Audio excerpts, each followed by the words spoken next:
All right. So, hello everyone. My name's David. In this video, I'm going to tell you how James, one of the trainers that worked with us, grew his personal training business to consistent 6K months, working only 4 days per week. Okay? I'm going to break down how he got to 25 direct debit clients, paying him a good fee for monthly support, how he got his hourly rate up to and over £60 an hour, how he got himself down to working 4 consistent days a week, so he has a whole weekend and a midweek day off as well, and some evenings, and how he consistently gets 2 referrals every month. I thought she says week, but it's month. Sometimes there is two in a week, but there's a consistent 2 per month. So that's what I'm going to do in this video. I hope it's going to be really helpful for you. If you want the notes, I'm going to be taking notes along the way. If you want them, just type in the word boom into the chat, into the comments below, and we will send these notes to you. As you can see, I'm going to do it live. There's nothing in here. This is just the headline. And I'm going to write out exactly what we did and the ideas, the models, the concepts that you can use, you can borrow, you can steal, and apply to your own business. Okay? So if that's good, just type the word boom into the comments and we'll send that across to you later. Okay, so if you didn't know, my name's David. By the way, I run a company called Velocity with my best friend Craig. We're both trainers of 15 years experience each, and we help face-to-face trainers scale their businesses to 7K months. Okay, that's what we do. Let's get started. So first thing I want to cover, we're going to start at the top. We're going to cover these things in 4 sections. So to begin with, we're going to talk about the 25 DDs, and I'm just going to, along the way, keep this as clear as possible for you guys. And we're going to start with this one. We'll talk about how we grow and kind of build the client base and what James did specifically. So I think one of the biggest things that we did with James was work on how he presented his offer and how he actually structured his personal training services.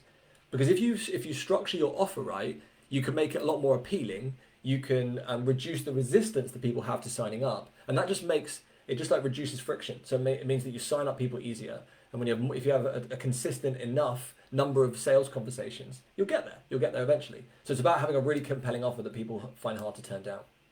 And so the initial idea with this is that we actually have an offer plus bonus. I want you to think of offer plus, offer plus bonus. Okay? And that way, the way we phrase this, it means we can challenge ourselves with the actual fee that we charge for our services. James has a really strong fee, and he didn't start that way, but this is how we how we grew it up. So the offer, very simple with personal training, is how many sessions do you want to kind of see me for? And what we did is we basically had, is it 4 or 8 sessions per month? And this is how we really strongly encourage personal trainers to structure their service, where they're going to be paid recurring monthly payments every month for a number of sessions. So really simple, right? I'm not going to teach you guys rocket science at the moment, but there is something quite significant about this because there's 2 options.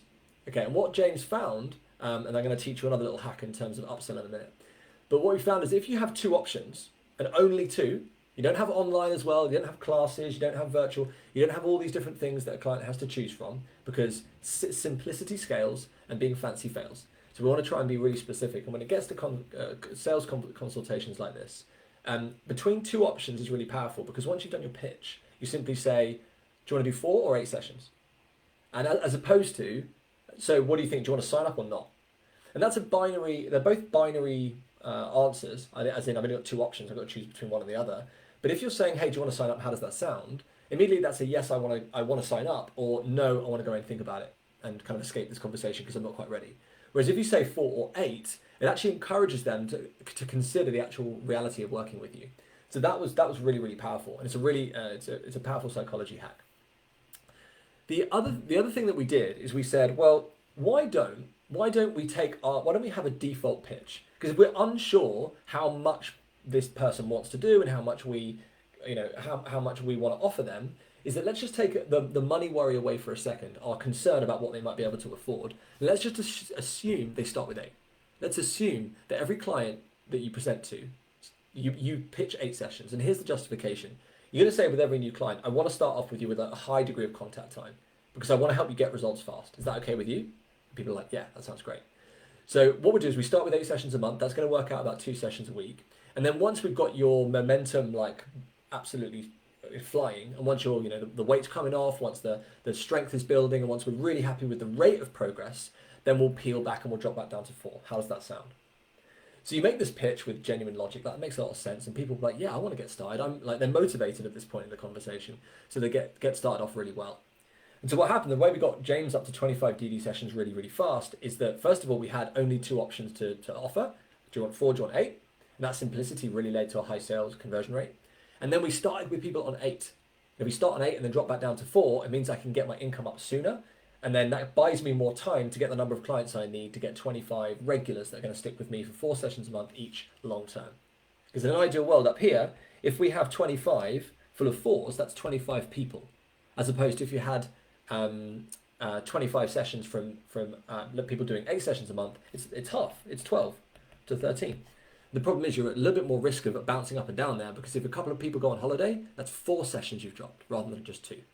So generally speaking, long term, 4, this is like where we want people eventually. But start with 8 is actually a little hack. Cool. Okay.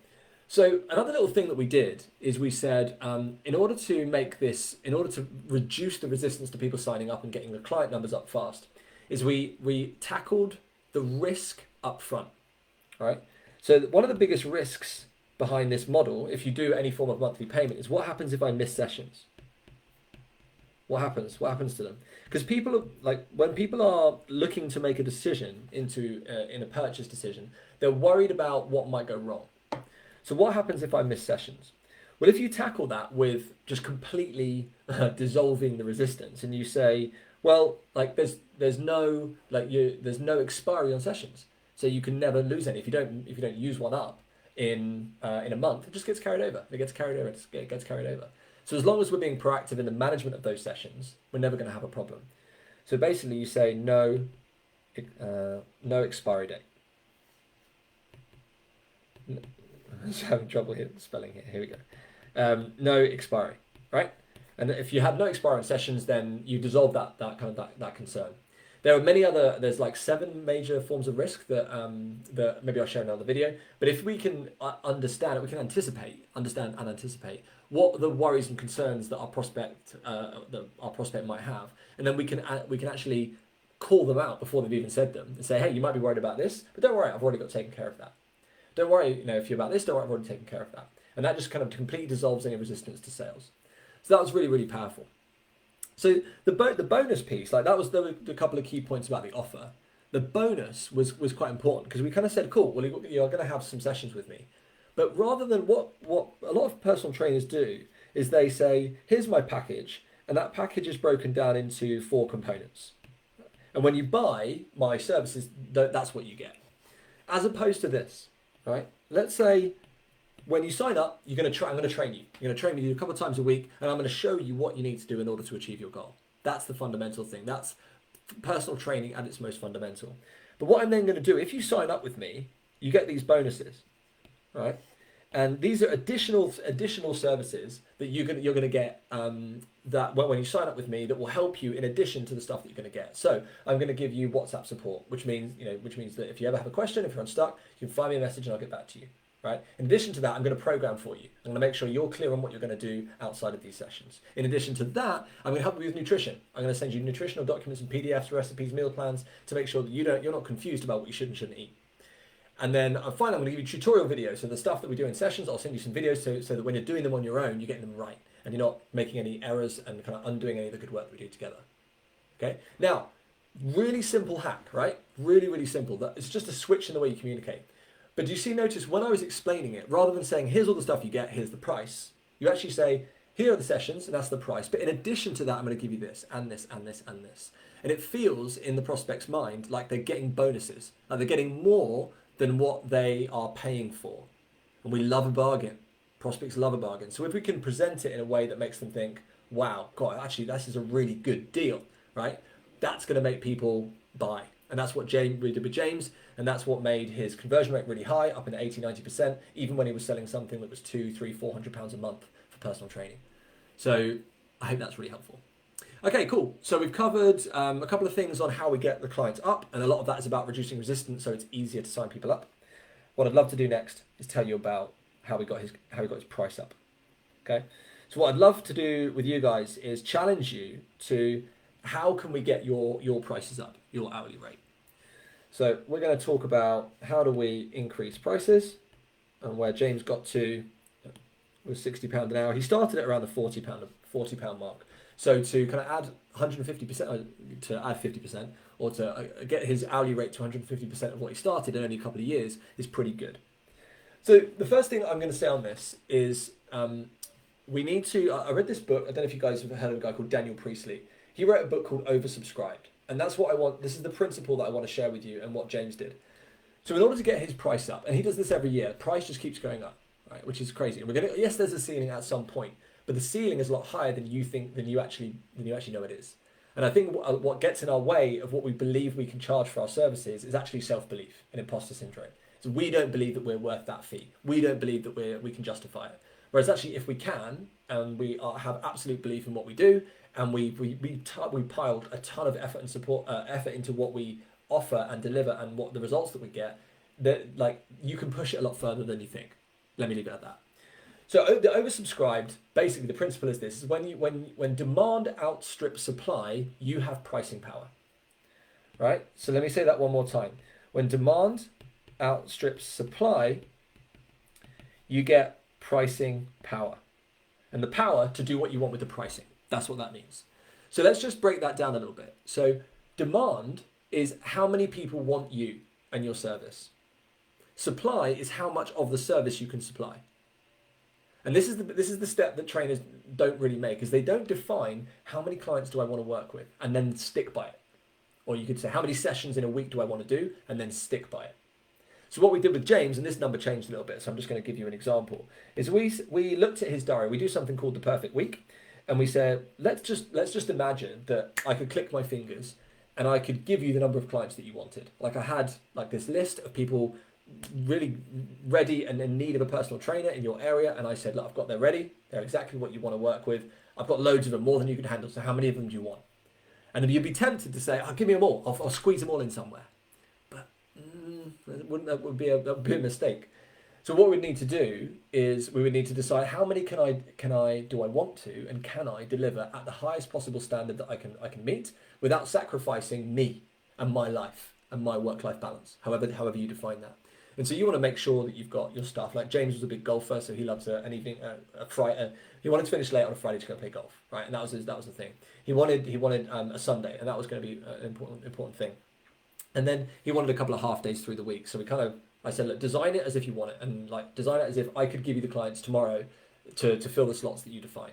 So we got 30 slots. And then I said, right, now here's the kicker. You've got to stick by that. This is a rule now, right? And you can blame it on me and say, look, I can't do any more. If I do 31 sessions, I self-implode. That's what happens. So what happens then is, okay, well, now we've defined our supply, the capacity, is now we work on our marketing and our lead gen. And if we go at lead gen really hard, and we work on selling ourselves ruthlessly. And we talked a lot about being positively and assumptively ruthless, as in like we're going to go around and we're going to help as many people as we possibly can and have systems that can generate leads, nurture prospects and sign them up, which we did. As soon as you have the 31st person interested, you don't stop when you get busy. You still build this element of kind of lead gen into your workflow.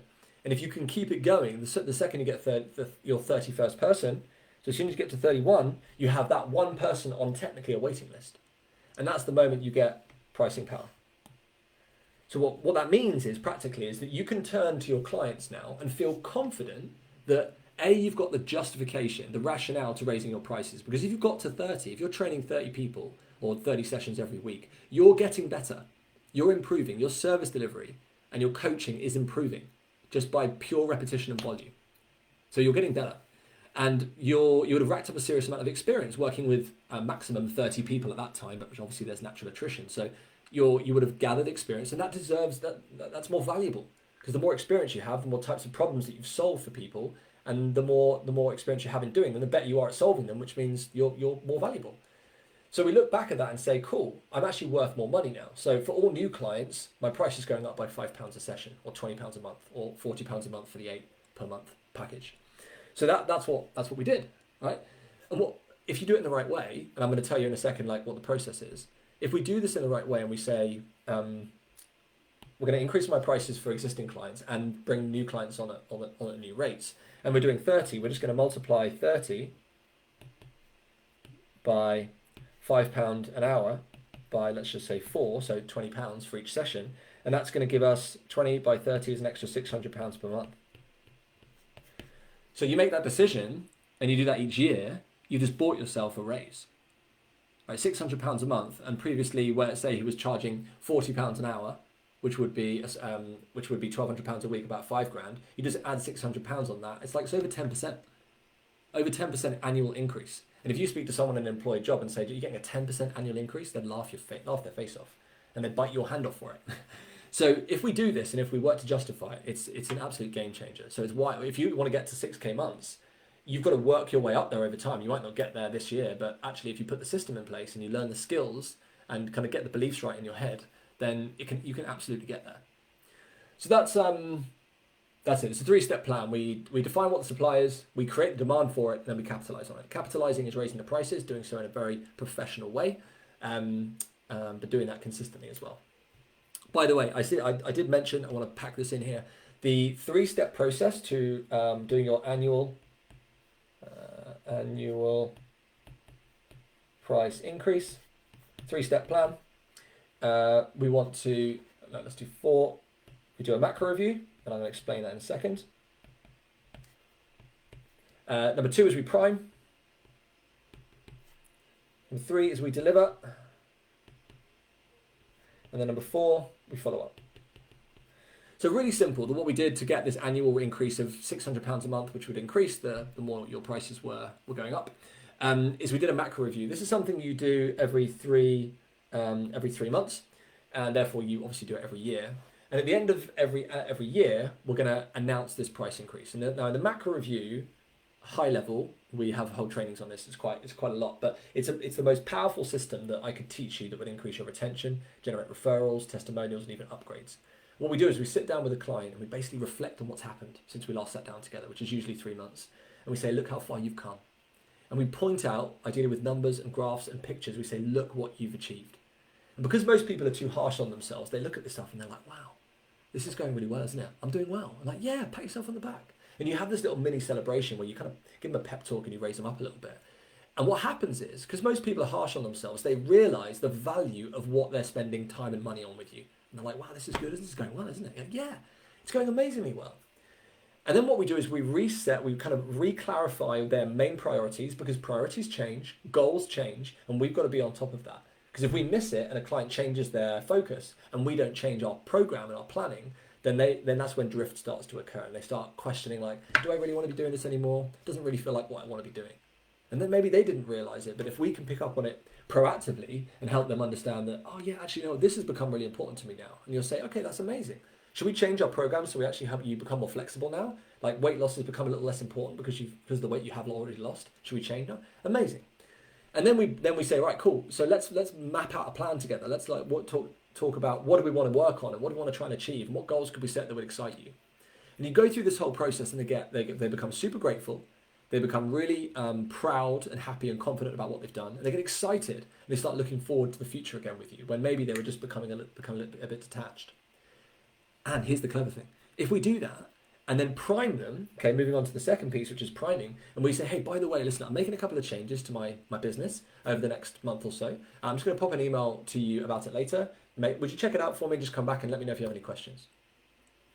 That takes you 15 seconds to say, but it's amazing what impact it has. And they're going to think, okay, I wonder what he's saying to me. And it's like you're priming them, you're just getting them ready to receive a message. And now when they receive the message, it's not going to hit them off course. It's not going to surprise them.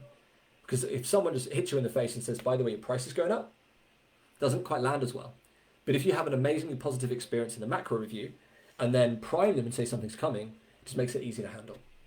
So then you deliver it and you follow, we follow a particular structure. You're going to tell them the price is going up, but you're going to explain why. That's really important. And you're going to reiterate how much you value them and how much you're pleased that they're with you. And then the follow-up. And then you're going to make sure you follow up. Don't hide away from it. Lean in and say, listen, I've sent you this thing. Do you have any questions about it? Is there anything I can answer for you?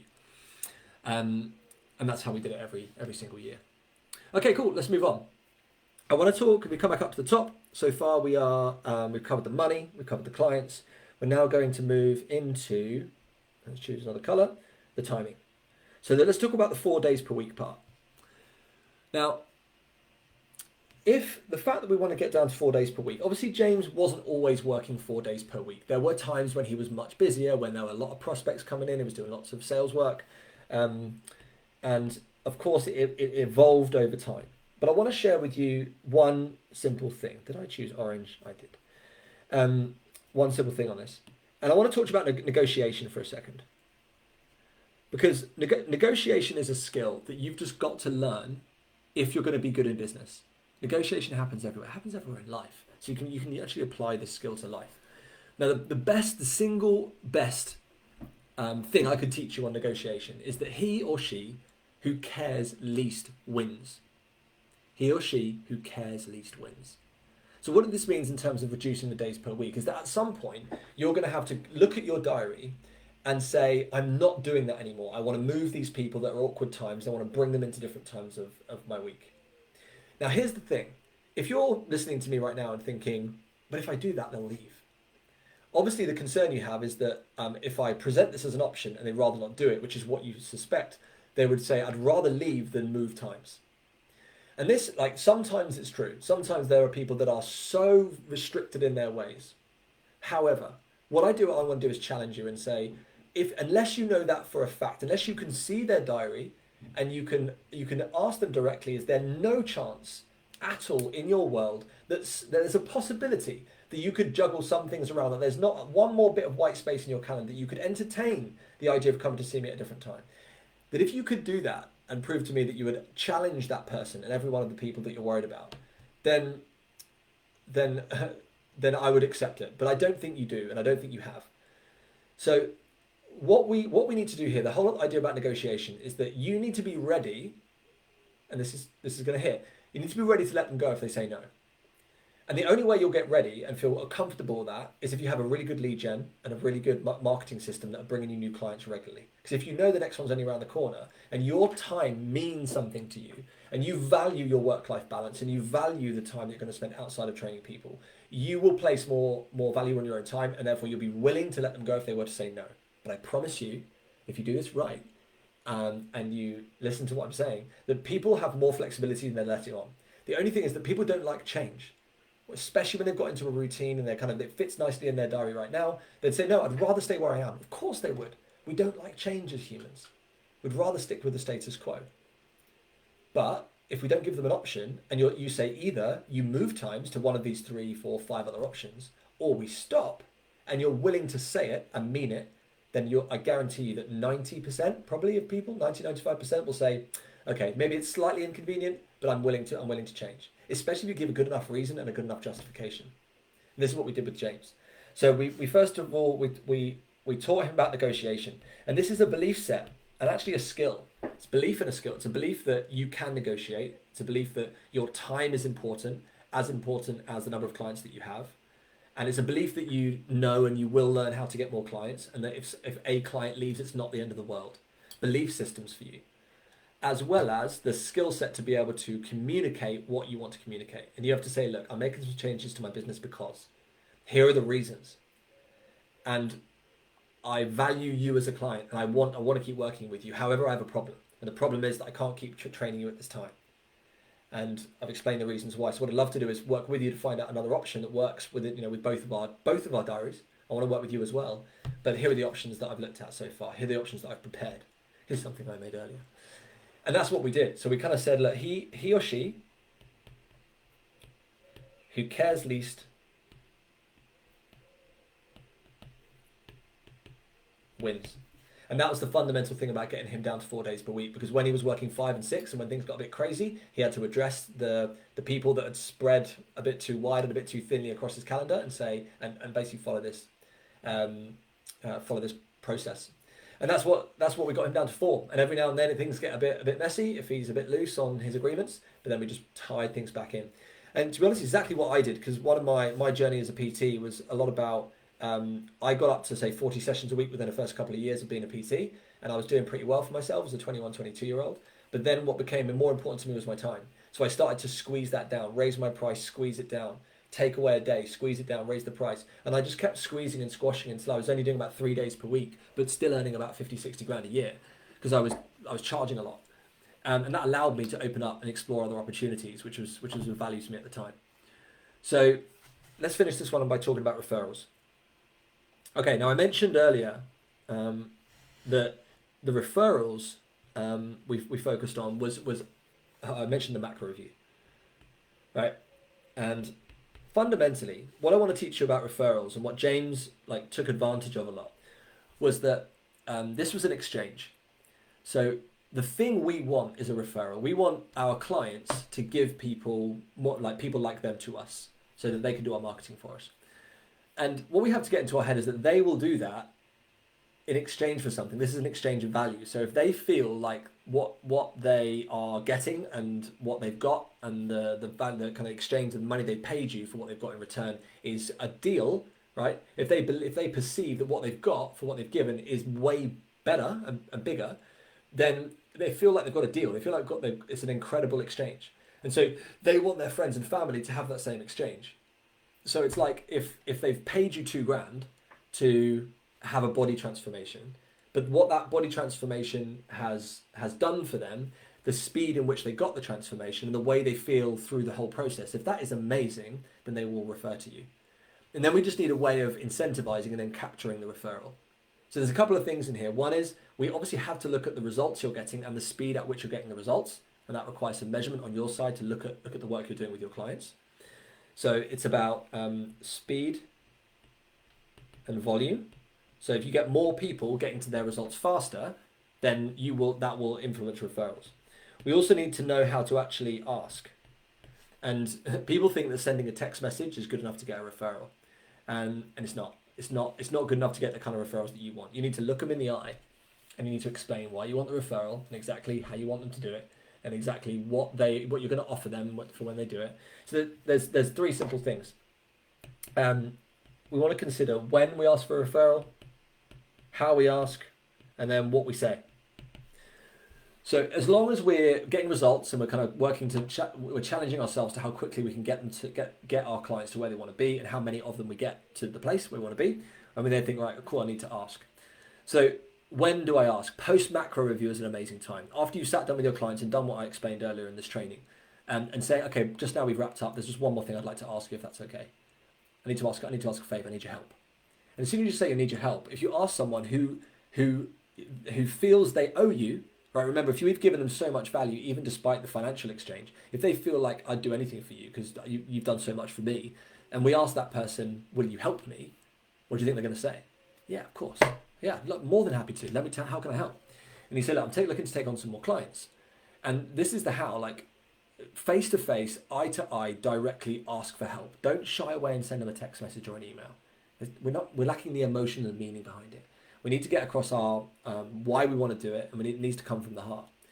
So end of a macro review, particularly when we've aroused our client in terms of positivity, excitement, enthusiasm, gratitude, and we've got them feeling they're bubbling up with these positive emotions, and we're then going to say, look, I need your help. And we're then going to ask them and explain what we're looking for and who we're looking for and what the next step is. So the final piece of this, which a lot of people get wrong, is we don't just say, hey, do you know anyone that wants to train with me? Because we're making a massive leap in assumption there. We're saying, do you have anyone that's ready to buy right now? And I don't think it exists. People need, if someone wants to buy into personal training, particularly if it's a solid investment, and it's not just really cheapo stuff, then I'm going to need to meet the person. I'm going to need to see if I get on with them. I'm going to need confidence that they can get me where I want to be. I want to understand how it's going to work, right? There's so many questions. So rather than taking that big leap and saying, do you know anyone that would want to do some PT, like the stuff that we're doing, it's a bit weak. We need to say, look, I've got this free thing. It could be just a simple free taster session. You give a name. I've got a free thing that you can say I'm looking to take on clients, but in no way, shape, or form am I making an assumption that you know people that are ready to go. But I am asking you, did you know someone that might want to spend an hour with me, helping them with their health and their fitness, their training routine, their gym program, their nutrition, anyone that might need some help with something? I'd be happy to give up an hour of my time to help them. Now, if they then wanted to talk to me about working together in a personal training capacity, I'd be more than happy to do so. But the difference there is that you need to be ready and willing to spend an hour with one of the friends or family members of your clients and not get anything. And by going in with that mentality, you will get more, because then you'll have more people step in and come in for that hour of time, that free value offering that you've made.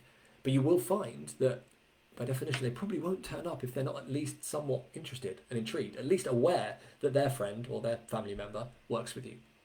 So when you consider what's the next step of that referral ask? What are you asking them to do? Make sure it's non-obligatory and that it's a free value offering. And then you can kind of work at the next stage that maybe there's an option, maybe there's an opportunity for you to upsell yourself. Okay, so listen, let's bring this to a close. So we've talked about my very colourful summary here. We've talked about how James got to 6K a month working 4 days per week. We talked about DD clients, the offer and the bonus, addressing risk and no expiry on sessions. How we present the offer makes a big difference to the number of people that are going to sign up. How we got the price up was all about kind of pricing power, making sure we get demand outstrip supply, and then working an annual price increase strategy. And then learning the art of negotiation, the skill of negotiation, and that he or she who cares least wins. And then referrals, what we want to do in order to generate them and how to ask. I hope that's been helpful, guys. As I've said, my name's David. I run a company called Velocity, which helps face-to-face personal trainers scale to 7K a month consistently. And if you want some help, if you want us to work with you to make some impact on your business, just reach out. I'd be more than happy to have a conversation. But for now, that's me. It's done. I'll see you in the next video. Cheers. Bye.